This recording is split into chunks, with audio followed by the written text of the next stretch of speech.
You're listening to Samvani. The title of this podcast is Bitcoins, an unorganized channel for money laundering and illegal transactions.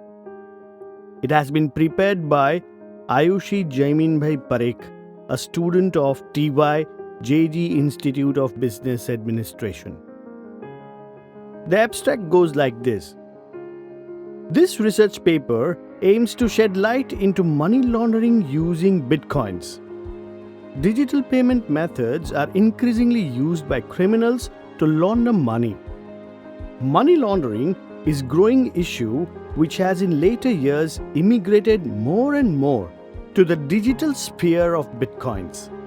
As many forms of cybercrime are motivated by profit, a solid cash-out strategy is required to ensure that the crime proceeds end up with the criminals themselves without incriminating money trial. The Bitcoin is a cryptocurrency invented in 2008 by an unknown person or a group of persons using the name Satoshi Nakamoto and started in 2009 when its implementation was released as open source software. The current price of one Bitcoin is equal to $18,972 US. It is widely used to move money around quickly and anonymously with no central monitoring authority. This raises concern on the legitimacy of both the source and the destination of the funds transferred. There are currently 1,85,44,337.5 bitcoins in existence. This number changes about every 10 minutes when new blocks are mined.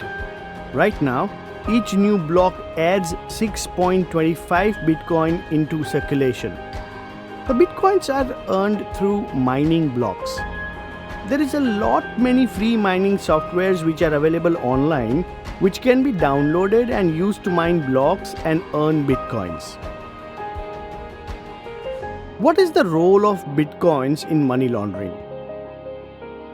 The definition of money laundering also applies to bitcoin's money laundering. It is generally defined as engaging in acts designed to conceal or disguise the true origins of criminally derived proceeds so that the proceeds appear to have derived from the legitimate origins or constitute legitimate assets. The most simplified form of Bitcoin money leans hard on the fact that transactions made in cryptocurrencies are pseudonyms. However, these features have also provided transactional benefits to dishonest Bitcoin users who aim to use Bitcoin network for money laundering activities, where three features in particular play a big role in lowering the cost of money launderers. Firstly, the decentralized manner in which of Bitcoin is constructed enable users to transfer financial values to one another without a third-party involvement in the deal. The lack of intermediaries in Bitcoin makes the traditional approach impossible, and the absence of face-to-face contact when transaction in Bitcoin further complicates the identification process. Secondly, even though every transaction is stored and can be traced in the blockchain, there is no link to the individual and the organization behind the transaction. Bitcoin's pseudonyms ecosystem only reveals the arbitrary sequence of numbers that is the public key, while the private key is kept hidden, making the tying of real-life identity to a Bitcoin address extremely difficult.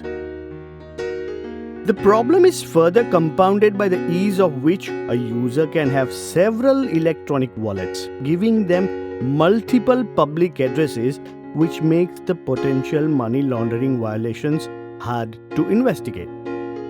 Lastly, the speed and ease of which transactions can be carried out in Bitcoins makes it far superior to the traditional anonymous vehicle utilized to launder money, namely cash. Where traditional paper bills carry with a physical limitation in the form of weight and size, bitcoins can be stored in the millions on a standard USB device and transacted to any user in the world within 10 minutes. There are three main stages of Bitcoin or cryptocurrency money laundering. First one is placement. Cryptocurrencies or bitcoins can be purchased with cash. Online cryptocurrency trading market has varying levels of compliance with regulations regarding financial transactions. Legitimate exchanges follow regulatory requirements for identity verification and sourcing of funds and are AML compliant. Other exchanges are not as AML compliant, not that they aren't putting in effort. It falls more to their ongoing struggle to exceed compliance regulations with subpar tools. This vulnerability is here most transaction related to Bitcoin money laundering takes place. When exchanges are regulated, they are required to apply KYC policies and protocols to their customers so that it allows matching of transaction data to corresponding customers, thereby breaking the anonymity of each transaction. The second layer is layering itself.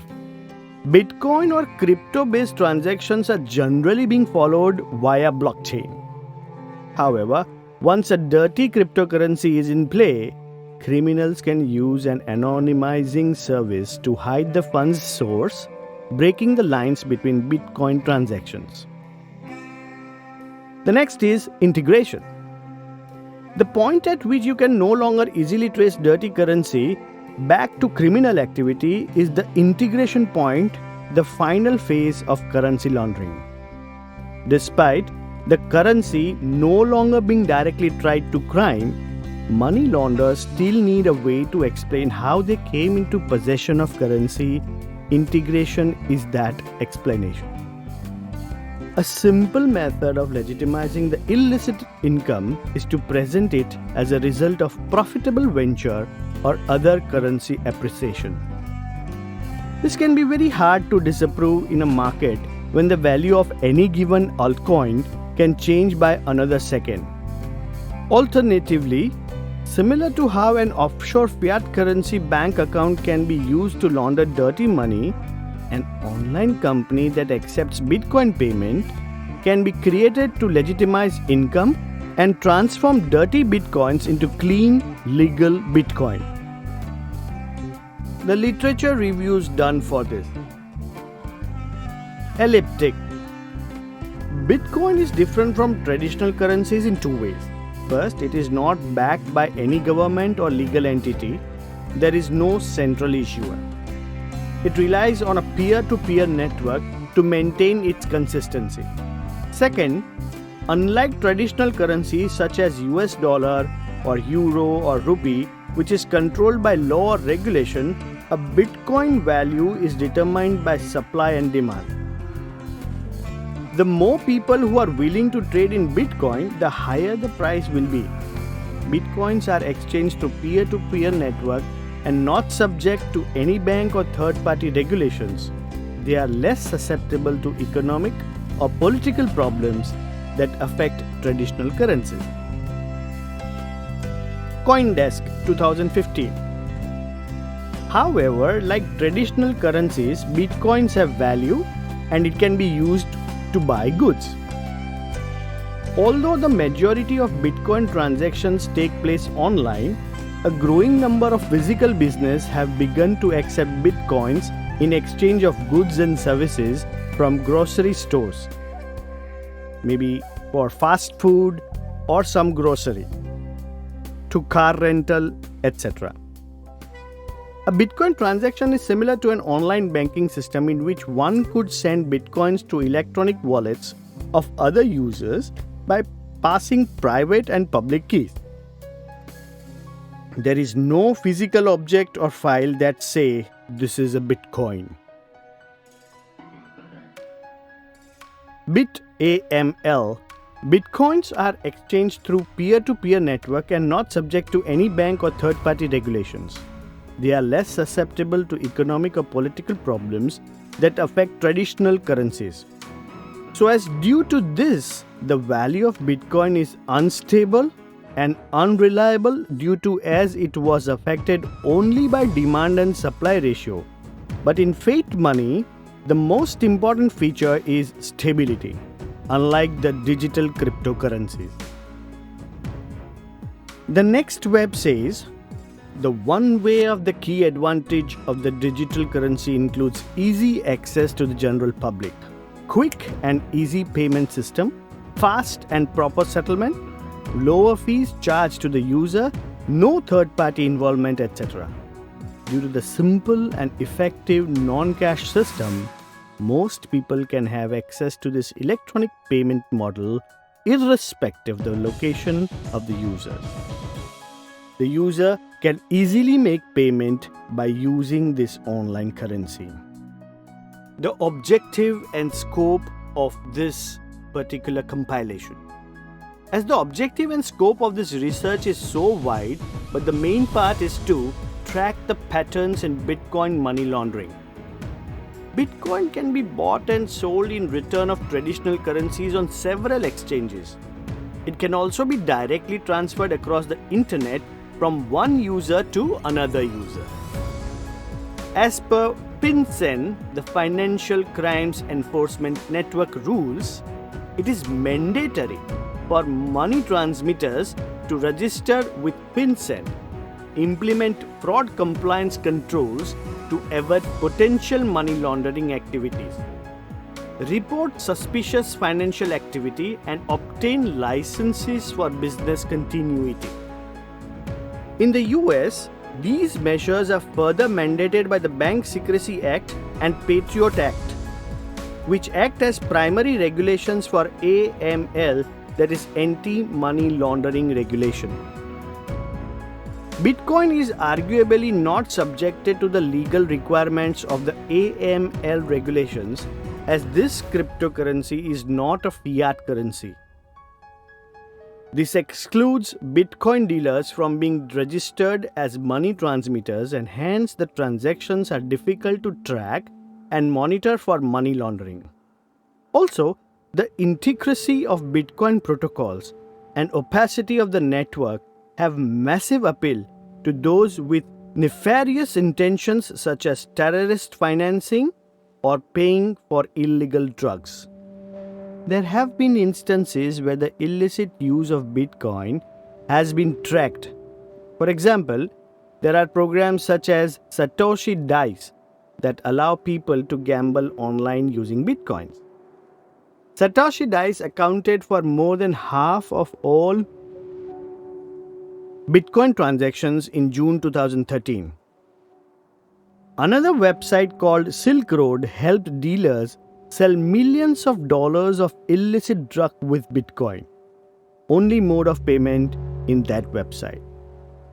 Although the original Silk Road was taken down back in 2013, there still are plenty of uncensored marketplaces accessible through the Tor browser or through Darknet for these illicit uses of Bitcoins.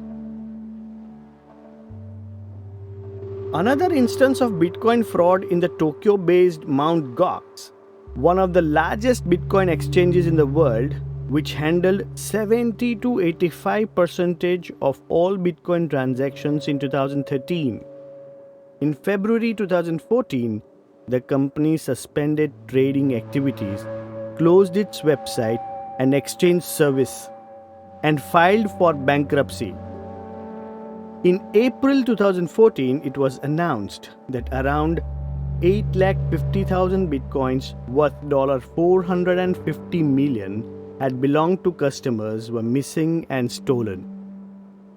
In 2016, a research led by The Economist estimated that the activity of drug trade in the dark web grew from $17 million to 2012 to nearly $180 million in 2015. Tracking of Bitcoin transactions is a very complex and daunting task.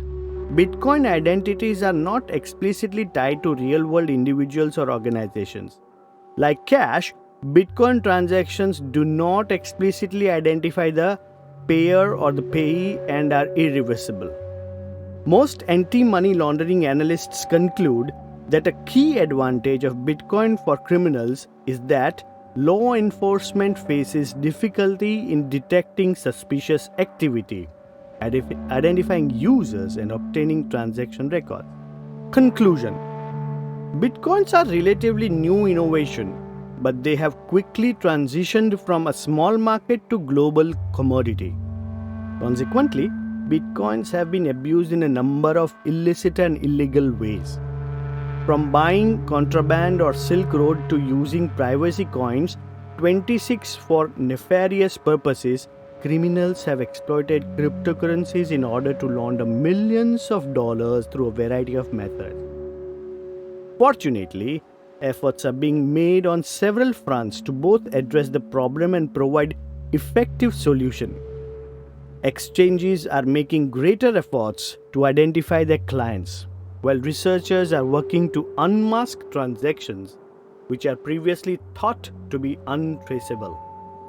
Finally, and perhaps most importantly, law enforcement and other government agencies are modifying and enhancing their method of identifying and combating money laundering activity through cryptocurrencies.